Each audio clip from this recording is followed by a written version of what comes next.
আচ্ছা বাবা, তুমি কি কাজ করো? আরে আঙ্কেল, আপনি রতন টাটাকে চেনেন তো? আমি তারই আন্ডারে ম্যানেজার পোস্টে কাজ করি আঙ্কেল। এই সবুজেই, তুই তো গ্রিলের দোকানে কাজ করিস। এই কি গো, ওই দেখো জামাই না আমাদের?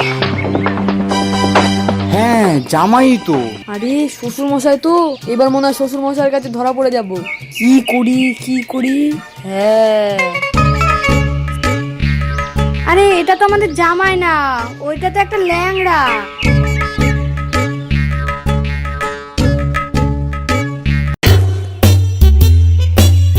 ও বাবা, পাশের পাড়ায় দেখলাম না একজনের বিয়ে হচ্ছে, তো বলছে আমিও বিয়ে করব। তুই যে বিয়ে করবি, তুই যা কাজ করে সব তো মদ খেয়ে উড়িয়ে দিস। তুই বিয়ে করে বউ পুষবি কি করে? ও বাবা, মাকে একটু বোঝাও না। আমি যতই মদ খেয়ে টাকা ওড়াই না কেন, কিন্তু বউ পোষার ক্ষমতা আমার আছে। আর কি করা যাবে বল? তাহলে চল, কালকেই তোর জন্য মেয়ে দেখতে যাব। আচ্ছা ধর, তোর জন্য মেয়ে দেখতে গেলাম। মেয়ের বাড়িতে যদি জিজ্ঞেস করে ছেলে কি কাজ করে, তাহলে আমি তখন কি জবাব দেব? যে ছেলে মদ টদ খেয়ে পড়ে থাকে। আরে মা, তুমি চিন্তা করো না, আমরা যখন মেয়ের বাড়ি যাব তখন তোমাকে ঠিক বুঝিয়ে দেবো যে কি করতে হবে। আমি যা বলবো তুমি খালি হ্যাঁ হ্যাঁ করবা, তাহলেই হয়ে যাবে।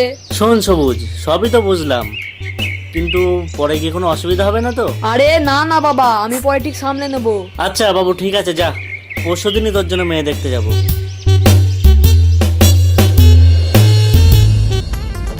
এ ঋষি, কালকে তো আমি বিয়ে করার জন্য মেয়ে দেখতে যাব। তো বলছি, আমি তো যেমন কাজ মাজ করি না, যাও করি মদ গাঁজা খেয়ে উড়িয়ে ফেলি। তা বলছি ঋষি, আমাকে 3,000 টাকা মতো ধার দে না। তুই যা কিপটে, এই টাকা যে কবে পাবো তার কোনো ঠিক নাই। আরে বিশ্বাস কর ভাই, বিয়েটা হয়ে যাক, তারপরে আমি তো সব টাকা শোধ করে দেবো। তোকে যদি টাকাটা দিই, তুই তো মনে সব মদ খেয়ে উড়িয়ে দিবি। টাকাটা একবার খালি হাতে পাই, তারপর যে এই টাকা কবে ফেরত দেবো সে আমিই জানি। তুই এত করে বলছিস, এই নে টাকাটা নে, কিন্তু সময় মতো ফিরিয়ে দিস।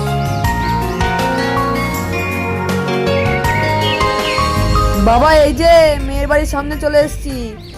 মা আর বাবা, তোমাদের যেইভাবে কথা বলতে বলবো তোমরা ঠিক সেইভাবেই কথা বলবা।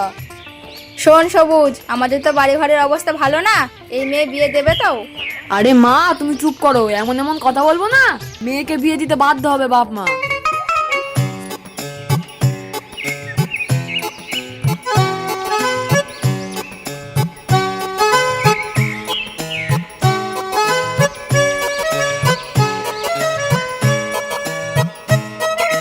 কই গো, তোমায় বলেছিলাম না যে ছেলের বাড়ি থেকে লোক আসবে? ওই দেখো গিন্নি, তারা সবাই চলে এসছে।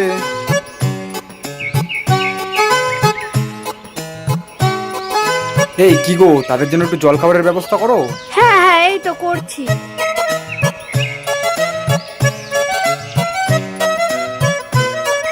বলছি বেআই মশাই, আপনাদের আসতে কোনো অসুবিধা হয়নি তো? না না বেয়ে মশাই, কোনো অসুবিধা হয়নি। আরে ও গিন্নি, মিষ্টিগুলো আনো নাকি? হ্যাঁ হ্যাঁ, এই তো নিয়ে আসছি। তুমি একটু ওদের সাথে কথা বলো, আমি আসছি।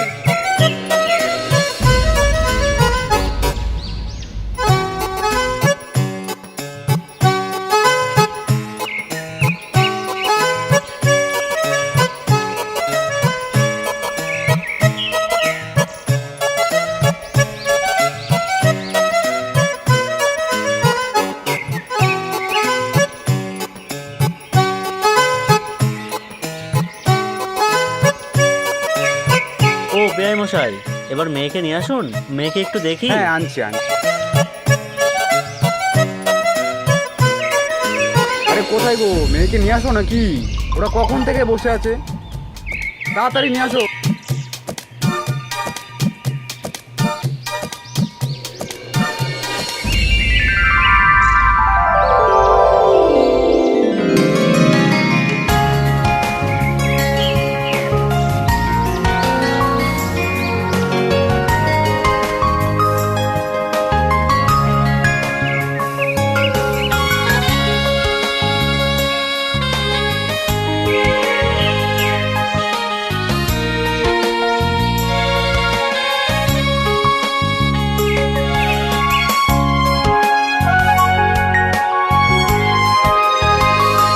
আচ্ছা বাবা, তুমি কি কাজ করো?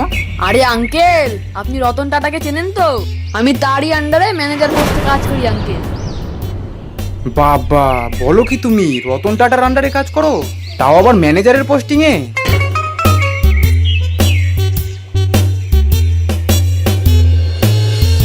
কি গো শুনলে তুমি? ছেলে তো খুব বড় লোক, রতন টাটার আন্ডারে কাজ করে। হ্যাঁ তাই তো শুনছি। কি গো শুনছো? এরকম সোনার ডিম পাড়া হাঁসকে কিন্তু হাতছাড়া করা যাবে না। হ্যাঁ কিন্নি, তুমি একদম ঠিক বলেছো। কি গো ছেলে সব কি কথাবার্তা বলছে? ও নাকি রতন টাটার আন্ডারে কাজ করে, তাও আবার ম্যানেজারের পোস্টিং এ। আমিও তো তাই শুনলাম। ও তো একটা গ্রিলের দোকানে কাজ করে। এই সবুজেই, তুই তো গ্রিলের দোকানে কাজ করিস, তাহলে ওদের কেন বলছিস যে আমি রতন টাটার আন্ডারে ম্যানেজারের পোস্টে কাজ করি? সবুজ, এতে পরে কোনো অসুবিধা হবে না তো? আরে না না বাবা, কোনো অসুবিধা হবে না, তুমি চুপচাপ বসো। ঠিক আছে, তুই যেটা ভালো বুঝিস সেটাই কর, পরে কোনো গোলমাল হবে না তো? আরে না না মা, কিচ্ছু হবে না।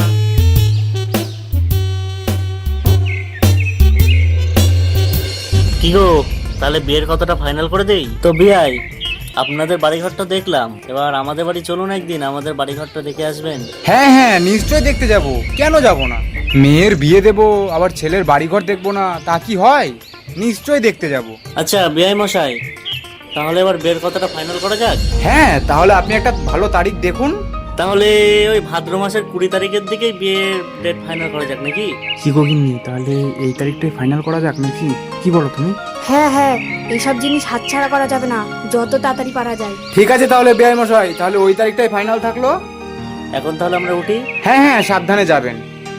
আর বলছি, বাড়ি পৌঁছে কিন্তু এক কল ফোন করবেন। তুমি যে ওদের আমাদের বাড়িতে আসতে বললে, আমাদের বাড়ি ঘরের যা অবস্থা, টিনের চাল, মুলিবাসের বেড়া, এইসব দেখে ওরা কি ভাববে? আরে মা, তুমি অত চিন্তা করো না, আমি ঠিক ম্যানেজ করে নেব। হ্যালো, নমস্কার। হ্যাঁ হ্যাঁ বিয়াই মশাই, নমস্কার নমস্কার, বলুন বলুন। তাহলে বেআই মশাই, আমরা কিন্তু আপনাদের বাড়ি আসছি। হ্যাঁ হ্যাঁ হ্যাঁ আসুন, কিন্তু কখন আসবেন আপনারা? এই ধরুন দুপুরের দিকে। আচ্ছা বেআই মশাই, রাখছি তাহলে। হ্যাঁ। আরে সবুজ, আজকে মেয়ের বাড়ির থেকে বলছে আমাদের বাড়িঘর দেখতে আসবে। আমাদের বাড়িঘরের যা অবস্থা, কি করা যায় বলতো? আরে বাবা, তোমার অত চিন্তা করতে হবে না, আমি সব সামলে নেব।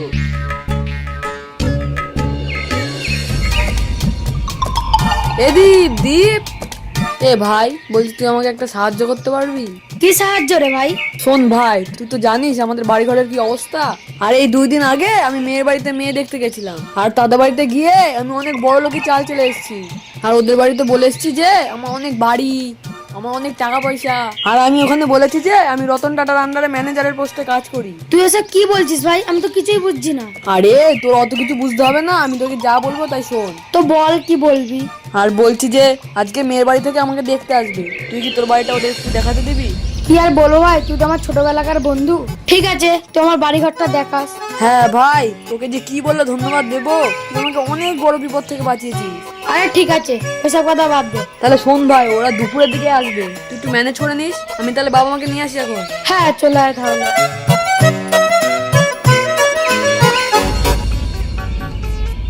আরে আঙ্কেল, এই যে এদিকে এদিকে আসুন। এই দেখুন আঙ্কেল, এটা আমাদের বাড়ি। আরে বাপরে বাপ গিন্নি, ছেলের বাড়ি তো বিরাট বড়।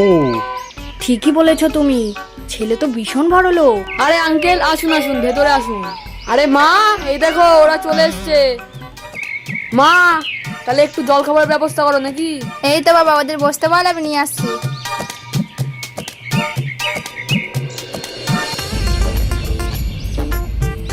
তো বিআই মশাই, আপনাদের বাড়িঘর আমাদের খুব পছন্দ হয়েছে, তাহলে আমরা আজ আসি। আপনারা তাহলে বিয়ের তোড়জোড় শুরু করেন। হ্যাঁ হ্যাঁ আসুন আসুন।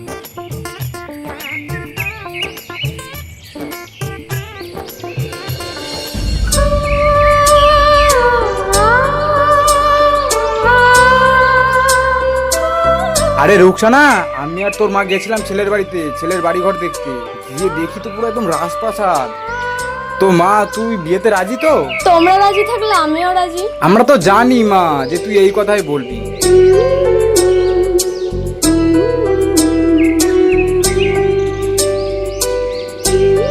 এই যে গিন্নি, আমরা চলে এসেছি।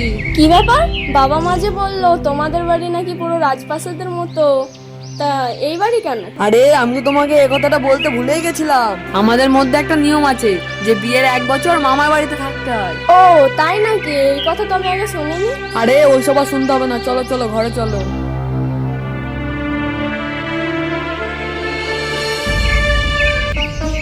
কি গো, অনেকদিন তো হয়ে গেল, তুমি তো কাজেও যাচ্ছ না, ঘরে চুপচাপ বসে আছো। তো কাজে টাজে কি যাবে না নাকি? আরে আর বলো না, সেদিন অফিস থেকে ফোন করেছিল, এই তো আমি এক্ষুনি অফিসে যাব। তো বলছি শোকেস থেকে আমার ড্রেসগুলো বের করে দাও নাকি? ঠিক আছে, দাঁড়াও কিছুক্ষণ, আমি দিচ্ছি।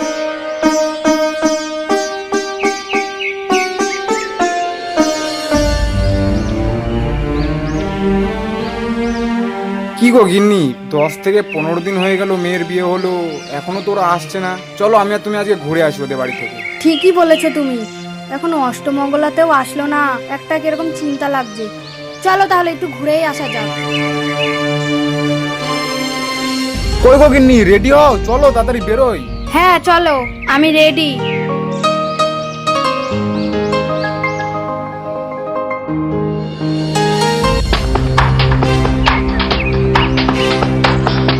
এই কি গো, ওই দেখো জামাই না আমাদের? হ্যাঁ জামাই তো। কিন্তু আমাদের জামাই গ্রিলের দোকানে কি করছে? ও না আমাদেরকে বললো ও টাটা কোম্পানিতে চাকরি করে, ম্যানেজারের পোস্টিং এ, তা এখন গ্রিলের দোকানে? তাই তো দেখছি। ও জামাই, জামাই, এই রে, এটা আমার শ্বশুর মশাইয়ের গলা না? আরে ও জামাই। আরে শ্বশুর মশাই তো, এবার মনে হয় শ্বশুর মশাইয়ের কাছে ধরা পড়ে যাব। কি করি কি করি? হ্যাঁ, আরে এটা তো আমাদের জামাই না, ওইটা তো একটা ল্যাংড়া। আর আমাদের জামাই এখানটায় হতে যাবে কেন? আর আমাদের জামাইয়ের মতো মানে দেখতে, ও কত হাই ফাই একটা চাকরি করে। চলো তো ওদের বাড়িতে যাওয়া যাক। আরে না, তুমি বললে হবে, ওইটা আমাদের জামাই, চলো কাছে যাই। তুমি তাহলে বলছো, চলো তাহলে দেখাই যাক। আরে জামাই, কি ব্যাপার জামাই, তুমি বললে তুমি নাকি রতন টাটার আন্ডারে কাজ করো, তো এখানে কি করছো? আর তোমার পায়ে কি হয়েছে বাবা জীবন? আমাদের কথা শুনে হট করে ল্যাংড়ার অভিনয় শুরু করে দিলে।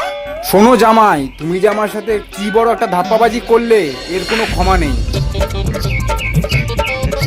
তোমাকে আমি ছাড়বো না।